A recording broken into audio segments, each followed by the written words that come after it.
बुनियादी सुविधा होती है स्वास्थ्य सुविधा, इसके लिए भी लोगों को आंदोलन करना पड़ रहा है। माँ बहनें जो है अपनी जान गंवा रही है, क्या आक्रोश है?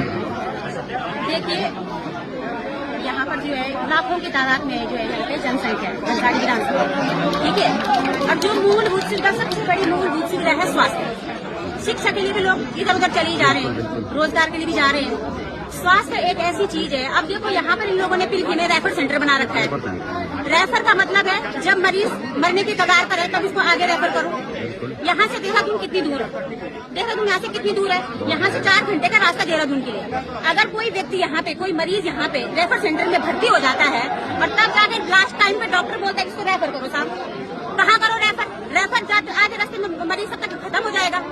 अगर यहाँ पे ये सुविधाएं नहीं है, अगर आप लोग जनप्रतिनिधि जितने भी हमारे हैं, वो कोई राजनीतिक गैर राजनीतिक दल नहीं है, इसमें ये आम जनता की समस्या है।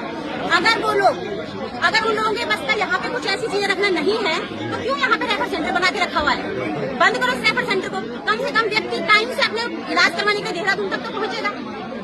जनता में यही आक्रोश है कि कब तक आखिर हमारी माताएं बहनें भाई कब तक इस तरह से आधे अधूरे रास्ते में मरते रहेंगे? ऐसे बलि चढ़ते रहेंगे, कब तक मरते रहेंगे? सही बात है। ठीक है, आज अभी देखो इतनी सारी जनता है यहाँ पे, कोई जनप्रतिनिधि यहाँ पर आने को तैयार नहीं है।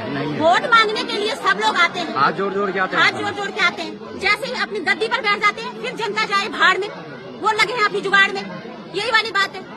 हम भी राजनीति से बिलोंग करते हैं, लेकिन एक राजनीतिक व्यक्ति तभी बन सकते हैं जब वो समाज में कहाँ पर क्या हो रहा है। अब ऐसे वो गद्दी पर नहीं बैठा है, ये जो जनता यहाँ पे बैठी हुई है ना, इन्होंने ही कहीं ना कहीं उनको तख्तेताज से पहनाया है। अगर वो आज यहाँ पर नहीं है, देखो कौन है यहाँ पे, विधायक जी यहाँ पे नहीं है, ब्लॉक प्रमुख यहाँ पे नहीं है, मुख्यमंत्री सर तो खैर वो दूर की बात है, लेकिन जो लोग यहाँ के लिए जिन लोगों को हमने चुना है वो लोग आज यहाँ पर नहीं है। मातृशक्ति, सबसे बड़ा योगदान मातृशक्ति का होता है। किसी भी व्यक्ति को पद पे बिठाने के लिए मातृशक्ति का सबसे बड़ा योगदान होता है। वो बिना खाए पिए निस्वार्थ भाव से किसी ऐसे व्यक्ति को वोट करती है, वो सोचती शायद हमारा शिक्षा सुधर जाए, स्वास्थ्य शिक्षा तो रोजगार तो हम लोग अपने बच्चों को भेज ही रहे हैं। देखो क्या क्या सुनाई दे रहा है, कहीं बच्चे होटल में, कहीं किसी का मर्डर हो रहा है। अगर यही पे उपलब्ध हो जाती वो चीजें, क्यों जाता कोई व्यक्ति बाहर? इतने सारे डैम है, इतनी सारी, वहाँ पर हमारे लोग नहीं है, बाहर के लोग हैं। अरे कम से कम कुछ चाहिए। जो लोग बहुत पलायन की बात कर रहे हैं, पलायन के लिए मुद्दे बता रहे कि पलायन हो रहा है। अरे कहाँ जाएगा व्यक्ति? जाएगा कहाँ? रोटी की जुगाड़ में बाहर जा रहा है, शिक्षा के जुगाड़ में बाहर जा रहा है। अब एक स्वास्थ्य की उम्मीद करता है हर कोई कि स्वास्थ्य हमें यहाँ पे ठीक ठाक मिल जाए। अब जो माताएं बहनें मध्य को, अगर इतनी बड़ी आपदा क्षेत्र है हमारा, ये पूरा घुमसानी, कितने सारे लोग आज रास्ते मरे जा रहे हैं। अगर यहाँ पे कोई ऐसी व्यवस्था हो जाती तो कुछ न कुछ उसका निवारण होता। क्यों सोए पड़े हैं ये लोग सवाल?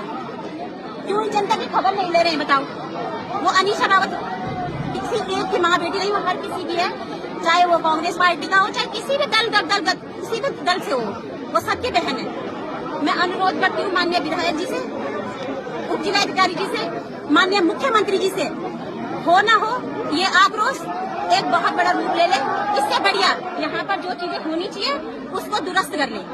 यही जनता की अपील है और यही जनता का जो है आप लोगों के साथ।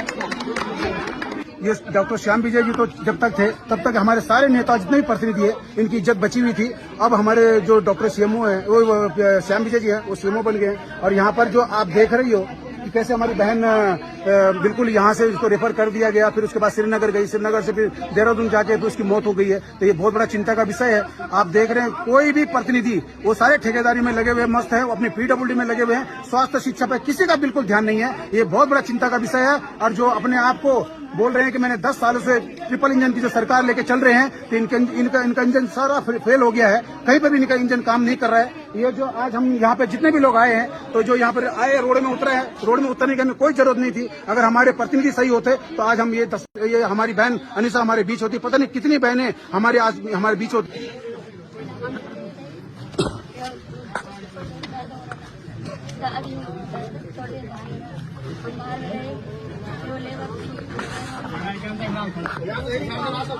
बस सुनने दो,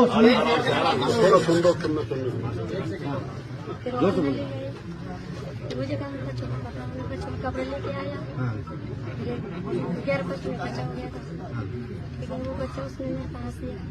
मैंने उनको कहा कि ध्यान से देखना जरा, वो मेरे को देख के हंस रहे थे कि ऐसे बोलने के ध्यान से कर।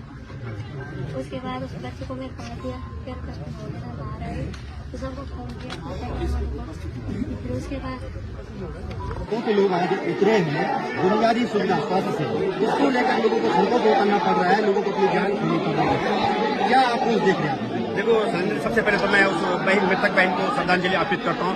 उसके साथ जो बहुत एक दुर्भाग्यपूर्ण एक घटना है जो पिलकी हॉस्पिटल में हुई है, और निश्चित तौर पर यहाँ पे सरकार को भी जो हमारी जो स्वास्थ्य सेवा है उत्तराखंड के अंदर तो सबसे ज्यादा दिक्कत है स्वास्थ्य की, जो पलायन और स्वास्थ्य की वजह से हो रहा है। अब हम पिलकी जो हॉस्पिटल है इसकी स्थिति देख रहे, बहुत दयनीय स्थिति हमने आपको परसों देखा है। यहाँ पे सरकार को और शासन को विभाग को जो अपनी स्वास्थ्य सेवाएं ठीक करनी पड़ेगी, क्योंकि अब लोगों के अंदर एक आंदोलन की भावना जागृत हो चुकी है। जो घटना ने दिया वो घटना ने लोगों को एक जागरूकता उन्होंने फैला दी है। और हमने कल मैंने विधायक से बात की, भाई इस तरह के आपको भी जो है यहाँ पे इस तरह की स्वास्थ्य सेवाओं को आपने इसके लिए आप क्या कर रहे हैं, तो वो कह रहे हैं मैं आश्वासन में वार्ता कर रहा हूँ, बहुत जल्दी इसमें हम इसको स्वास्थ्य सेवा ठीक करने का काम करेंगे। अगर हम ये कह रहे हैं कि 10-15 दिन के अंदर ये व्यवस्था ठीक नहीं होती है, अगर 2 हफ्ते के अंदर स्वास्थ्य यहाँ पे कोई परफेक्ट डॉक्टर नहीं आता, यहाँ पे कोई एक्सपर्ट डॉक्टर यहाँ पे नहीं बैठते, तब तक जो है क्या कहते हैं ये आंदोलन बहुत तेज गति में जाएगा। और निश्चित तौर पर यहाँ पे मैं कह रहा हूँ लोगों की जो पब्लिक ओपिनियन है, जो यहाँ के इंचार्ज है डॉक्टर, जो यहाँ के इंचार्ज है उनके अभी मैं अपने एक हॉस्पिटल में था, अपने ठेला एलोपैथिक चिकित्सालय में था, वहाँ पे 3-4 महिला की बड़ी कंप्लेंटें बनी थी, बड़ी अपनी व्यथा सुनाई थी यहाँ के जो इंचार्ज के प्रति, और डॉक्टर के प्रति जो उनकी जो भावना थी बहुत नकारात्मक थी, क्योंकि डॉक्टर का जो यहाँ का जो इंचार्ज है वो उनका एक पॉजिटिव एटीट्यूड नहीं है। लोगों में आक्रोश फूट रहा है, क्या है? देखिए ये कम से कम 15-20 सालों से हम ऐसे ही देखते आ रहे हैं। हम लोग को कम से कम 25 साल हो गए यहाँ पर घनसाली में, तो 25 साल से ये हालत जैसी की तैसी है। मैं बता रहा हूँ इस अस्पताल की जो पिलकी मुर्दाबाद, न्याय दो, न्याय दो, न्याय दो, न्याय दो, न्याय दो, न्याय दो, मुर्दाबाद, मुर्दाबाद, मुर्दाबाद, मुर्दाबाद।